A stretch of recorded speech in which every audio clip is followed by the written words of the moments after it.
rosa más violeta, conmemorando el Día Internacional de la Mujer, hoy 8 de marzo del año 2021. Antes de seguir y entrar en materia, recuerden que hoy lo que lo hicieron, bueno, nada, ni modo, reivindíquense. Por favor, no empiecen a felicitar a las mujeres, con que no nos maten es suficiente. Es un día de conmemoración donde se saca a relucir todas las luchas que han tenido las mujeres durante los últimos 200 años. Este día es producto de esas luchas. Si bien lo propuso Clara Zetkin en 1910, en el marco de la Internacional Socialista, y fue en los años 70 cuando la ONU establece el Día Internacional, específicamente en el año 1975, es producto de un montón de luchas. No es un día para que estén banalizando ni salgan con soqueta, ¡ay, qué feliz día, tú que eres tan buena y tan linda! Y además de eso, reivindican todos esos conceptos balurdos, porque eso no tiene otro calificativo, sobre la mujer, sobre la infantilización de la mujer, ¿sabes? La cosita débil que hay que proteger y no un ser humano de igual que merece un trato horizontal y respetuoso. Bueno, sin más preámbulo, vamos a entrar ya en materia de menos rosa, más violeta. Hoy es 8 de marzo y por ser 8 de marzo es más que una obligación hablar del contexto de la situación de las mujeres en Venezuela. ¿Cómo está la situación real de las mujeres en Venezuela? Sobre todo en los aspectos que nos toca y que son materia de 100% estrógeno, en el aspecto político y en el aspecto jurídico. Especialmente después de esa última elección, que repito, insisto, la posición de 100% estrógeno es que los factores políticos en pugna en este país, ambos son iguales de ilegítimos, iguales de culpables de la situación de crisis que tenemos. Pero, bueno, es lo que hay. Hubo una última elección. El primer capítulo del podcast se trató precisamente de eso, de cómo estaban las leyes electorales, si permitían o no permitían la participación de la mujer. Y recuerdo que lo cerramos con aquello de que, bueno, ojalá que no gane la mayoría suplente. Bueno, evidentemente así ha sido. Ya Albita, nuestra Albita, nos va a explicar un poco de eso. También tenemos, hoy se incorporan a nuestro podcast un tantico de azul, el equipo jurídico, parte del equipo jurídico del caso de Vanessa Rosales, de la defensa de Vanessa Rosales, nuestro compañero Juan Carlos Barroeta y Engels Puertas, quienes, bueno, vamos a discutir, a debatir un poquito cómo es esa situación jurídica de la mujer en la Venezuela actual, donde reclamamos que haya la perspectiva de género necesaria para una aplicación justa de las leyes, equitativa, y donde también, bueno, reflexionamos encima, por cierto, de la reforma que ya aprobaron en primera discusión sobre la ley por una vida libre de violencia, donde incorporaron unos tipos de violencia, por lo menos nuevos en la ley, más no en la realidad, y bueno, vamos a ver qué tan positivo, y más allá de eso, la eterna discusión. Seguimos en una igualdad, o mejor dicho, seguimos una desigualdad de hecho, más no de derecho. Retomo, rebobino, vamos a hablar de la política y la participación política. Recordando nuestro podcast anterior, no sé si recuerdas que pues comenzábamos hablando de que teníamos una medida afirmativa, ¿verdad?, que había sido desaplicada por parte del presidente de la República en 2002. Esa medida afirmativa, luego de tener rango en ley orgánica, ¿verdad?, pasó a ser apenas un reglamento del CNE, donde se exige la paridad en la participación política de la mujer. Para los efectos de las postulaciones, los partidos mayoritarios cumplieron a cabalidad con la medida de paridad del 50% solamente en las postulaciones nominales, más no en las listas nacionales y regionales, porque al revisar pues nos percatamos de que apenas eran un 40% las mujeres postulantes. En el caso de los partidos minoritarios sí cumplieron con la cuota de paridad, todos postularon 50-50, tanto en las listas, las postulaciones uninominales, como en las listas regionales y las listas nacionales. Ahora bien, luego de las elecciones vemos que las mujeres resultaron desfavorecidas porque al hacer números, al contar, ¿verdad?, al revisar, las diputadas adjudicadas para los curules principales, pues en el caso del PSV son apenas el 36%. En el caso de los otros partidos, solo alcanza el 5%. Para el caso de las suplentes, ahí vamos nuevamente con nuestra historia. Las diputadas suplentes son el 48%. Con la trayectoria de la segunda de la política. Sí, sí. Para el caso del partido del PSV, que se llevó la mayor parte de los escaños, de los curules, las mujeres son el 48% de las suplentes. Y para el caso de los otros partidos políticos, las mujeres son el 24%. Por lo que, bueno, podemos darnos cuenta de que esas postulaciones, muchas fueron simbólicas o simplemente fueron postulaciones como meras acercamientos al cumplir con lo estipulado, con la exigencia. En el caso de las listas regionales, recuerda que fueron listas cerradas. Eso quiere decir que los votantes no sabían por quiénes estaban votando. Fueron listas que al final, para la asignación de escaños, se aplicó el sistema de Home, bueno, las mujeres no resultaron muy favorecidas. Por otra parte, bueno, quería hablar un poquito de la violencia política. Tenemos dos casos emblemáticos durante el proceso de elecciones, el proceso de campaña, la etapa de campaña, en donde María Verdeal fue atacada públicamente, ridiculizada por parte de un personero alto del Estado.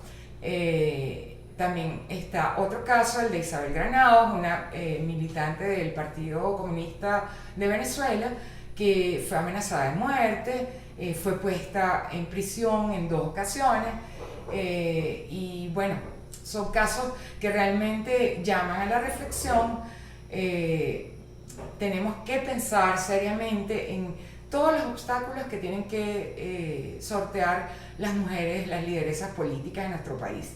Los ataques son mediáticos, en general se centran en la apariencia de las mujeres, ¿sí? En aspectos privados, aspectos de su vida privada, ataques inauditos a la vida privada de esas mujeres. Entonces, bueno, lo de siempre, el pez grande se come al chiquito, además Sí. de que no hubo representatividad con respecto a la organización de los candidatos generales, pues lógico, la mujer como sujeto más débil de todo este proceso fue la que salió mayormente afectada y terminó de segunda en la política, teniendo el 48% de los curules de suplencia. Suplencia, sí. De suplencia.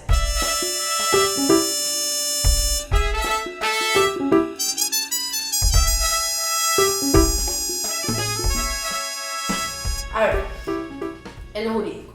Aquí hay 2 factores importantes a tocar. Estamos como que muy serio, pero bueno, siempre el tema, aunque uno lo quiera hacer llevable, pues sí, es serio porque involucra muchas aristas negativas para la mujer. Por un lado tenemos un sistema jurídico, como los muchachos siempre me lo explican y lo reiteran, y etcétera, como periodista, que es muy punitivo. Pero también es un sistema jurídico que no tiene perspectiva de género. Ciertamente hay todo un problema estructural complejo porque, como te decía hace minutos, en Venezuela, ciertamente, desde el punto de vista de la estructura de nuestro sistema de justicia, están las instancias, existen, están allí, no son irreales, fueron creadas para atender de manera especializada, además, este tipo de flagelo que se vive en nuestro país. Lamentablemente, todavía seguimos arrastrando toda una cultura que está plagada de machismo, de elementos de los que no hemos podido deslastrarnos. Y bueno, eso pasa por la responsabilidad del Estado de no introducir dentro de estas instancias que están creadas o fueron creadas para estos fines, de personas que estén realmente formadas en esta área. Yo creo que el Estado tiene una gran responsabilidad en cuanto al tema de no atender y de ser omisivos muchas veces en prestar la atención debida en la profesionalización de personas con perspectiva de género que atiendan focalmente el tema de la mujer, o sea, no como algo aislado, que bueno, que pasó por ahí, como el caso que tenemos aquí en el estado de Mérida, de la zona esta del páramo, en el que vemos que como de manera sistemática se produce un ataque sistemático en contra de la mujer, donde además las autoridades ridiculizan estos hechos que son gravísimos, además, y tratan de hacernos ver que se trata de hechos aislados, porque eso es algo que... Sí, que es algo fortuito, la mala suerte. No es la mala suerte.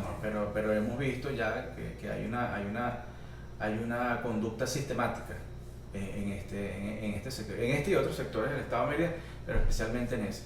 Entonces yo creo que pasa por allí, ese es uno de los elementos que habría sobre los que hay que reflexionar y atender, además, de forma inmediata. O sea, ¿quiénes están atendiendo en estos espacios donde se supone que, según la ley, que es muy bonita en el papel, la mujer tiene acceso a la justicia para que se defiendan sus derechos? Ya que tocaste el tema del pueblo llano, bueno, sí, hay que sacar al pueblo llano, y en ese sector del páramo hay una conducta sistemática de cosificación brutal que se ha llevado a muchas víctimas durante muchos años. Tenemos testimonios de personas del pueblo, incluyendo a nuestra querida Violeta Santiago, que es parte de la organización y fue la que, bueno, nos abrió la puerta. Mira lo que está pasando en el pueblo donde yo crecí. Es terrible las conductas sistemáticas de agresiones hacia la mujer, de agresión sexual. Uno de los casos que nosotros le hemos hecho seguimiento y acompañamiento a los familiares de la víctima, el caso de Yuleidi Salcedo, donde ahorita están en proceso de juicio 6 de los 8 implicados.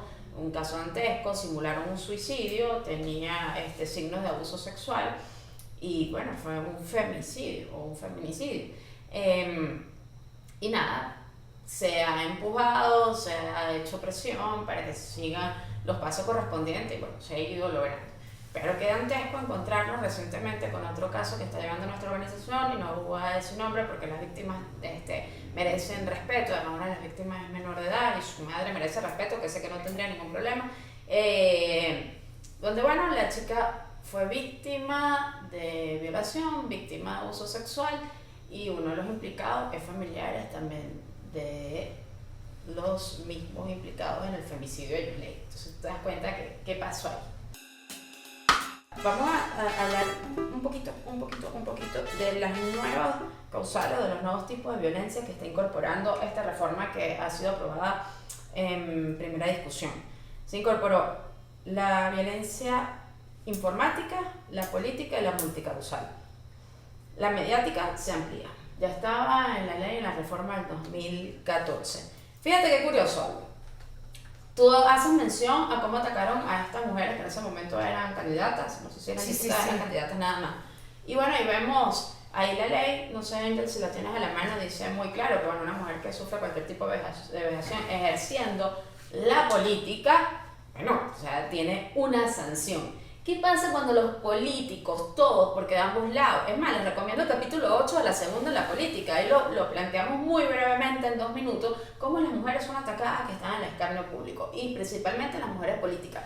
Son atacadas desde el punto de vista personal, sin que tener que ver su actuación profesional o su actuación desde el activismo o desde la política. Absolutamente. Si lo tienes ahí, puedes leerlo brevemente que se plantea esa primera reforma. En cuanto a la violencia política. Uh-huh. Bueno, fíjate que introduce en este aspecto, en la violencia política, temas que son bien controversiales, porque habla además de que se va a penalizar todo acto que mediante coacción, amenaza o cualquier otra forma de violencia limite, menoscabe o imposibilite el libre ejercicio de la participación política de las mujeres en condiciones de igualdad y equidad en cargos de elección popular. Además, también en el ejercicio de la función pública y en organizaciones con fines públicos, sindicales, educativas, culturales, deportivas, profesionales, asociaciones comunitarias, movimientos sociales y en general del poder popular.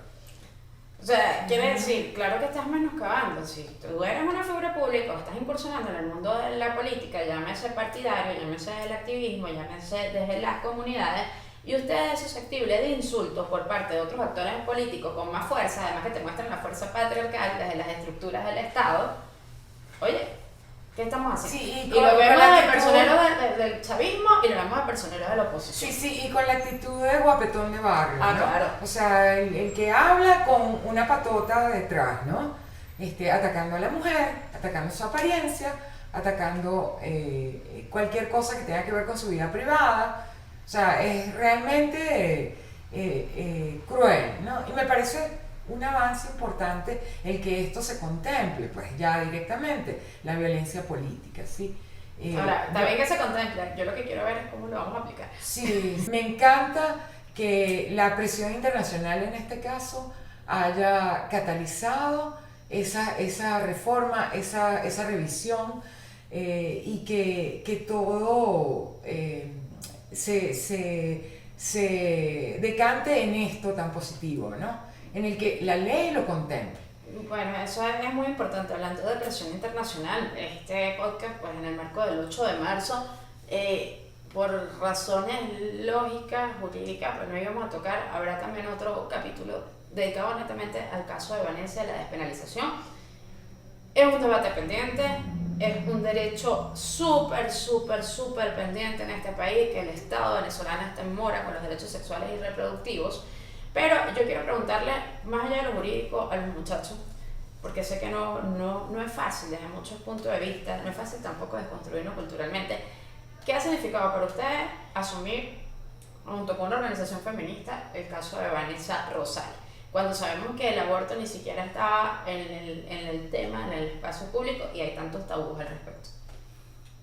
Bueno, fíjate que para nosotros es primera vez que nosotros estamos trabajando con una organización feminista y bueno, o sea, es una experiencia nueva para nosotros, ¿no? Y eso nos ha hecho a nosotros investigar, estudiar, prepararnos en ese aspecto porque nosotros realmente somos penalistas, pero nunca habíamos estado enfrentando o asistiendo a una persona en un caso de aborto como tal, ¿no? Te puedo decir que la ley que nosotros estamos manejando ahorita es una ley anacrónica, es una ley que está totalmente desfasada y que lejos de cumplir su misión, que es ser punitiva, ¿verdad? Pone a la mujer en un estado de desventaja. Hay que revisar la norma y actualizarla en el contexto internacional, pues nosotros estamos prácticamente atrasados con eso. No, prácticamente estamos muy atrasados. Pero bueno, ¿usted cree que los enfrentó tal vez, no sé si por primera vez, pero sí los enfrentó a ver el sistema penal desde otras perspectivas? Exacto, sí, nosotros vemos ahora, gracias a esta oportunidad que se nos presentó, vemos el aborto desde otro punto de vista. Sí, inicialmente, nosotros cuando tuvimos la primera... Una oportunidad, una circunstancia. Bueno, pero exactamente, pero en ese momento que nosotros conocimos el caso, pues nada, nosotros, bueno, se cometió un delito. Así, tajando. Lo miramos, o sea, lo estábamos mirando desde el punto de vista penal. Desde el punto de vista penal, correcto. Focalmente desde el punto de vista penal. Está tipificado y listo, chao. Exactamente, se cumplen todos los extremos si está el delito. Y para nosotros, pues eso, evidentemente fue un reto, porque eso abrió un compás de discusión en el que, bueno, nos costó en principio procesar algunos conceptos. Nosotros nos vamos más a lo fáctico, al hecho probable. ¿Qué podemos probar y qué no podemos probar? Exacto. Porque eso es el derecho penal. Ahora, evidentemente, como dice Juan Carlos, estamos en deuda con el género femenino. Digo estamos, como me refiero a como Estado, como en un todo, pues. Es triste ver que nuestro gremio, que además es un gremio muy desunido y muy desleal. Valga la crítica. No se aboca a tratar temas tan importantes como este. Y como anécdota, como reto, les digo que ha sido todo un reto porque es que además hemos recibido muchas críticas. No me Hemos imagino. recibido ¿Ustedes muchísimas creen, críticas. ustedes que son abogados los tres, ustedes creen que en algo cambiarían las cosas si desde la universidad, desde la academia, se formara a los abogados en materia de género? Totalmente, Por supuesto, sí. totalmente. Súper necesario, por lo Yo menos pienso que haría la diferencia. en nuestra facultad, que todos somos egresados de la Universidad de los Andes, o sea, es un reto. Ahí se tiene que instituir la cátedra de Derecho a la Mujer y de Historia de Derecho a la Mujer. Bueno, esto ha sido ¿cómo es? Se me olvidó ya el nombre del podcast. Menos rosa, más violeta. Menos rosa, más violeta con un toque de verde ahí y teso. Es un tema que pique y se extiende. Vamos a tener un capítulo sobre el tema de la despenalización, pero eso lo dejamos aparte. Hoy teníamos que hacer brevemente un análisis de cómo se encuentra Venezuela, sus estructuras con respecto a la situación de la mujer, la violencia de género en el marco del 8 de marzo del 2021. Hacer un balance de cómo estamos. Hay avances por un lado, hay estancamientos por el otro, hay cosas que todavía no se aceptan, pero bueno, al fin y al cabo para eso estamos todos los de ciencias sociales, las organizaciones sociales, ONG, abogados, politólogos, etcétera, caminando y trabajando en ese proceso de transformación necesaria.